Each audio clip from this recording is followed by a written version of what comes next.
আসসালামু আলাইকুম রহমতুল্লাহি ওয়া আবু হুরায়রা রাদিয়াল্লাহু থেকে বর্ণিত, রাসূলুল্লাহ সাল্লাল্লাহু আলাইহি ওয়াসাল্লাম বলেন, আল্লাহ তাআলা বলেছেন, কি বলেছেন?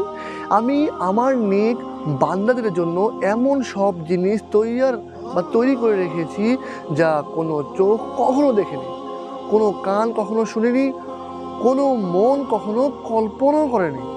এগুলো আমি তোমাদের জন্য জমা করে রেখে দিয়েছি।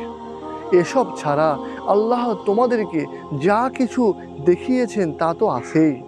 অতঃপর তিনি পাঠ করলেন, কেউই জানে না তাদের জন্য নয়ন প্রীতিকর কি লুকায়িত রাখা হয়েছে তাদের কৃতকর্মের পুরস্কার স্বরূপ।